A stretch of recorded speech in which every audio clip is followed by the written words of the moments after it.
Seminggu sudah berlalu, hubungan Damian dan Adelia semakin dekat sedangkan hubungan Haikal dan Karin selalu dipenuhi drama pertengkaran.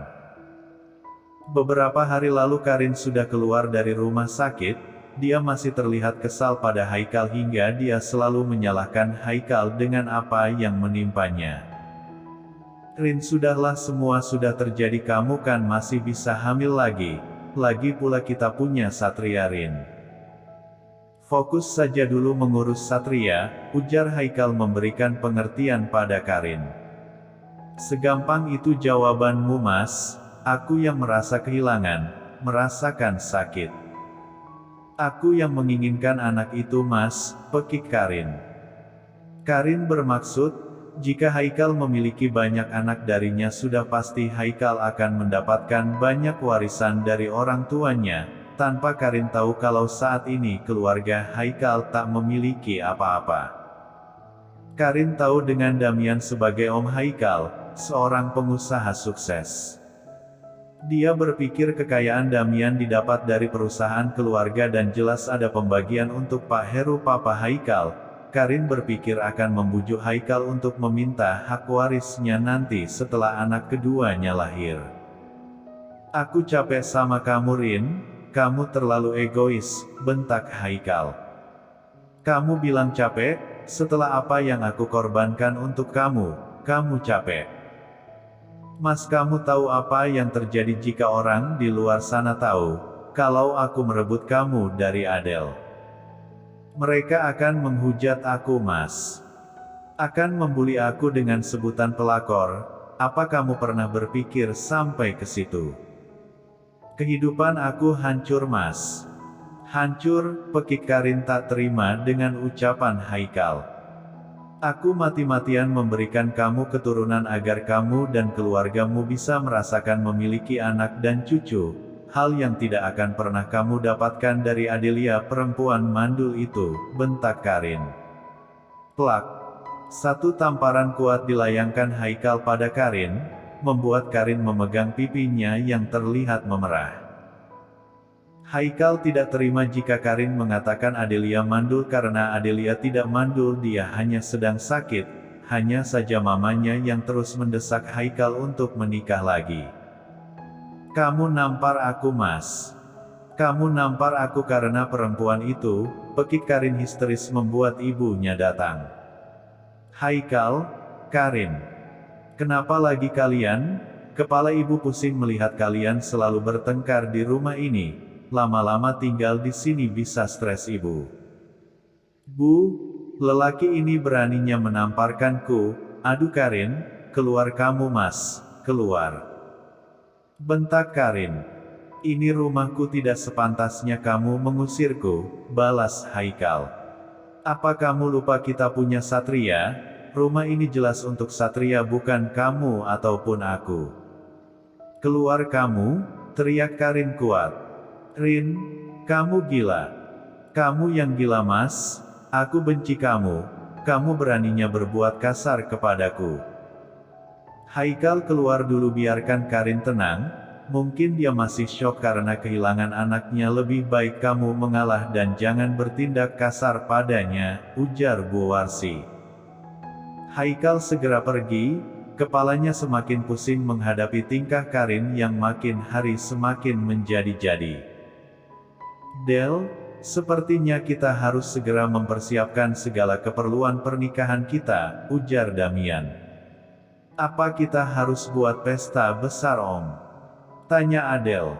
"Semua tergantung kamu, jika kamu menginginkannya kenapa tidak? Aku rasa tidak perlu, cukup kita berdua saja yang tahu, Om. Aku tak ingin mengumbar-umbar, biarlah orang tahu dengan sendirinya, yang jelas kita sudah sah." "Apa tidak masalah nantinya? Kenapa jadi masalah? Kamu tidak merebutku dari siapapun. Jika kamu mengenalkanku sebagai calon istri, aku tidak yakin dengan keluargamu. Haikal bisa saja mengganggu kita ataupun berusaha menggagalkannya." "Kamu masih berharap pada Haikal?" tanya Damian serius. "There is no place for traitors," jawab Adelia tegas. dia tak akan memberikan ruang untuk Haikal bisa tumbuh di hatinya lagi. Bagi Adelia pengkhianat tetaplah pengkhianat, tidak akan ada yang bisa merubahnya. Good girl, ujar Damian mencium kening Adelia sekilas.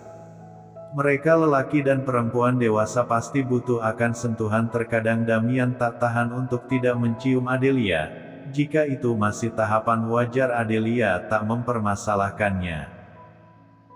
Bu, perhiasanku hilang, pekik Karin melihat tidak ada lagi kotak perhiasannya di lemari saat akan menyusun baju Haikal. Karin ingin meminta Haikal pergi dari rumahnya. Ada apa, Rin? Tanya Bu Warsi. Bu, ada maling. Perhiasanku hilang semua, Bu, ucap Karin menangis. Mana mungkin ada maling, Rin? Semua isi rumah masih ada dan pintu juga tertutup rapat. Ini komplek perumahan elit, Rin, tidak mungkin ada maling yang berani masuk, ujar Bu Warsi tak percaya. Lalu siapa yang mengambil perhiasanku, Bu, kalau bukan maling? Cuma itu yang aku punya, isak Karin.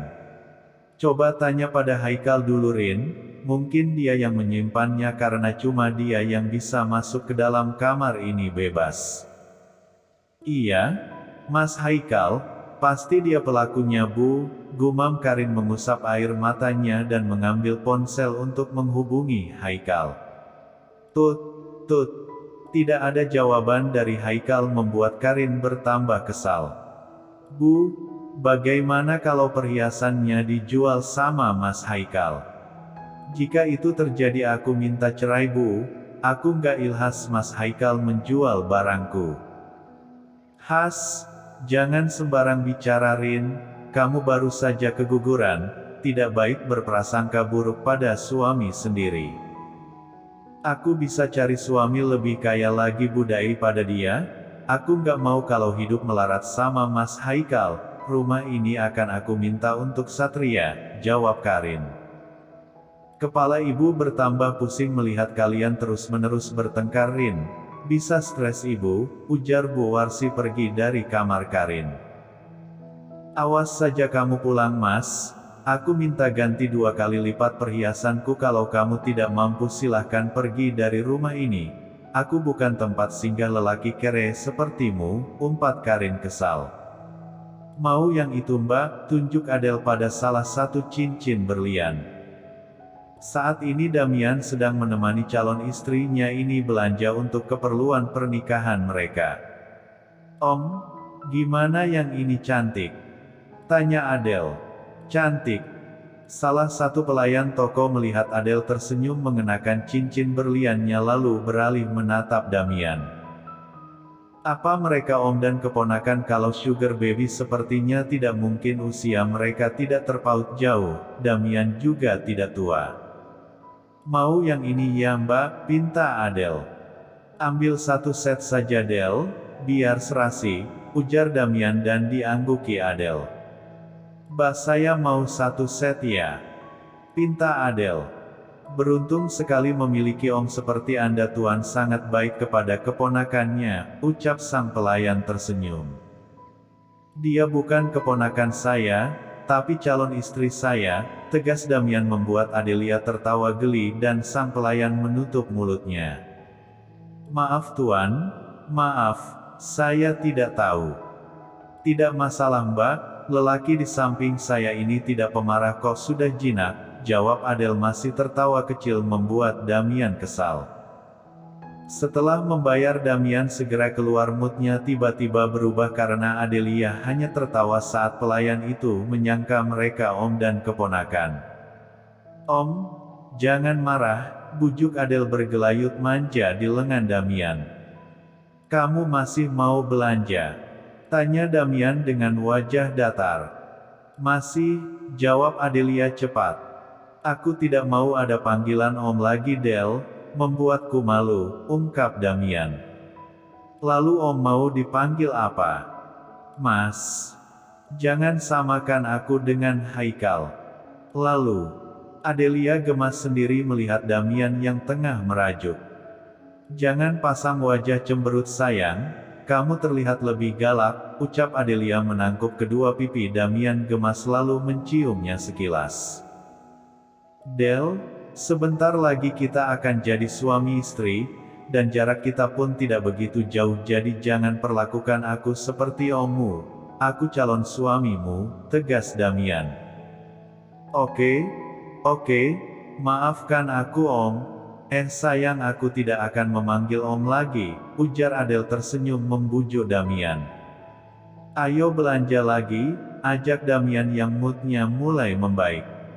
Adelia bergelayut mesra di lengan Damian dan lelaki itu tampak menikmati itu semua. Dia suka di saat Adelia bermanja-manja dengannya, dia suka di saat Adelia merajuk dengannya dan dia suka saat Adelia cemburu padanya. Dunianya seakan hidup kembali sejak berpacaran dengan Adelia. Damian berpikir kenapa tidak dari dulu Haikal ketahuan selingkuh agar dia bisa memiliki Adelia dari awal.